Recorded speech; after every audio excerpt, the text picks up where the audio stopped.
കപ്പൽ ഗതാഗതത്തിന് ഭീഷണിയായി പറന്ന 2 ഇറാനിയൻ ആക്രമണ ഡ്രോണുകൾ വെടിവെച്ചിട്ട് US സൈന്യം.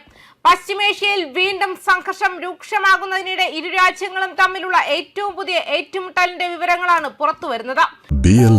കേരള, തമിഴ്നാട്, പോണ്ടിച്ചേരി.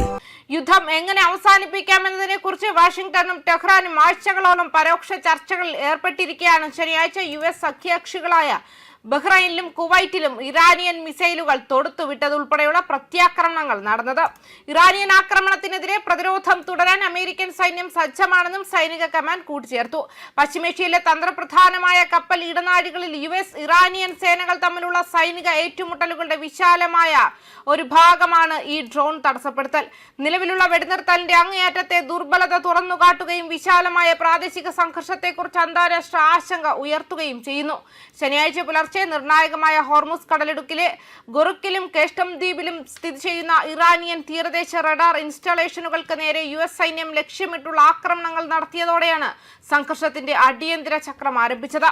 തന്ത്രപ്രധാനമായ ജലപാതയിലെ സമുദ്ര ഗതാഗതത്തിന് ഭീഷണിയായി കണക്കാക്കപ്പെട്ടിരുന്ന ഇറാനിയൻ ഡ്രോണുകൾ തടഞ്ഞതിന് തൊട്ടു പിന്നാലെയാണ് പുലർച്ചെ സൈനിക നടപടി ആരംഭിച്ചതെന്ന് US സെൻട്രൽ കമാൻഡ് പറഞ്ഞു.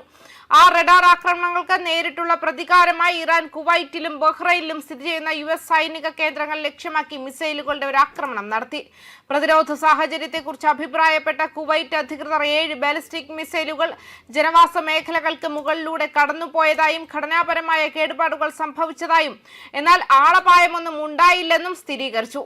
അതേസമയം ബഹ്റൈൻ പൊതു മുന്നറിയിപ്പ് സൈറണുകൾ സജീവമാക്കുകയും താമസക്കാരെ ഉടൻ അഭയം തേടാൻ നിർദ്ദേശിക്കുകയും ചെയ്തു. 2 ഗൾഫ് രാജ്യങ്ങളിലെയും അമേരിക്കൻ സൈനിക കേന്ദ്രങ്ങളെ ലക്ഷ്യമാക്കി നടത്തിയ പ്രതികാര ആക്രമണങ്ങൾ വിജയകരമായി നടത്തിയതായി ഇറാന്റെ റവല്യൂഷണറി ഗാർഡിന്റെ ഔദ്യോഗിക പ്രസ്താവന അവകാശപ്പെട്ടു.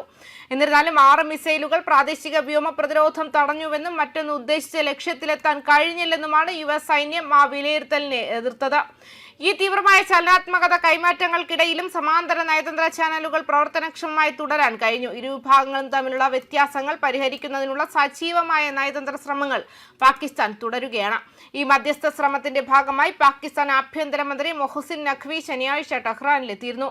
ഇറാനിയൻ മാധ്യമങ്ങൾ വിശേഷിപ്പിച്ചത് ഇറാന്റെ പരമോന്നത നേതാവ് മുസ്തഫ ഖമേനിക്കുള്ള പാകിസ്ഥാന്റെ സൈനിക രാഷ്ട്രീയ നേതൃത്വത്തിന്റെ പ്രത്യേക സന്ദേശവുമായി.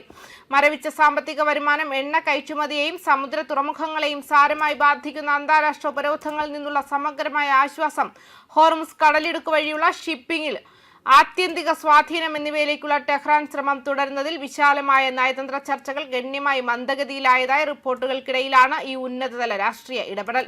സാമ്പത്തിക പ്രതിസന്ധിയുടെ വ്യാപ്തി എടുത്തു കാണിച്ചുകൊണ്ട് ഇറാന്റെ പരമോന്നത നേതാവിന്റെ ഉപദേഷ്ടാവ് മുൻപ് അമേരിക്ക മരവിപ്പിച്ച $24 ബില്യൺ ഇറാനിയൻ ആസ്തികൾ വിട്ടയക്കുന്നത് ഏതൊരു സമാധാന കരാറിന്റെയും നിർണായക ഘടകമായി തുടരുമെന്ന് നിർദ്ദേശിച്ചു. വെടിനിർത്തലുമായി ബന്ധപ്പെട്ട വെല്ലുവിളികൾ ഗൾഫിനപ്പുറം ഒന്നിലധികം മേഖലകളിലേക്ക് വ്യാപിക്കുന്നുണ്ട്. പ്രത്യേകിച്ചും ലെബനനിൽ രാജ്യത്തിന്റെ തെക്കൻ മേഖലയിൽ ഒരു സൈനിക വാഹനത്തിന് നേരെ ഇസ്രായേൽ നടത്തിയ ആക്രമണത്തെ തുടർന്ന് 2 ഓഫീസർമാർ ഉൾപ്പെടെ 3 ലെബനൻ സായുധ സേനാംഗങ്ങൾ കൊല്ലപ്പെട്ടു. സംഭവത്തിന്റെ സാഹചര്യങ്ങൾ അന്വേഷിച്ചു വരികയാണെന്ന് ഇസ്രായേലി ഉദ്യോഗസ്ഥർ പറഞ്ഞു. വാഷിംഗ്ടണുമായുള്ള ചർച്ചകളിലെ പുരോഗതിയെ ഇസ്രായേലും ഹിസ്ബുള്ളയും ഉൾപ്പെടുന്ന ഔപചാരിക വെടിനിർത്തലുമായി ടെഹ്റാൻ വ്യക്തമായി ബന്ധിപ്പിച്ചിരിക്കുന്നതിനാൽ ലെബനനിലെ ഈ സജീവ മുന്നണി US ഇറാൻ നയതന്ത്രത്തിന്റെ വിശാലമായ മാട്രിക്സുമായി കൂടുതൽ ബന്ധപ്പെട്ടിരിക്കുന്നു. നേരെ മറിച്ച് സൈനിക പ്രവർത്തനങ്ങൾ തുടരാനും സജീവ സൈനിക വിന്യാസം നിലനിർത്താനുമുള്ള ഉദ്ദേശം ഇസ്രായേൽ സൂചിപ്പിച്ചിട്ടുണ്ട്. സങ്കീർണമായ നയതന്ത്ര ബന്ധങ്ങൾക്കിടയിൽ പാകിസ്ഥാൻ സൈനിക മേധാവിയുടെ വ്യക്തമായ ക്ഷണപ്രകാരം Lebanon army commander general Rudolf Heckler പാകിസ്ഥാനിലേക്ക് പോയി. ഇസ്ലാമാബാദുമായി ബന്ധപ്പെട്ട് നടന്നുകൊണ്ടിരിക്കുന്ന ശ്രമങ്ങൾ നിരീക്ഷിക്കുന്ന പ്രാദേശിക നിരീക്ഷകരുടെ ഒരു സന്ദർശനം ഗണ്യമായ ശ്രദ്ധ ആകർഷിച്ചു.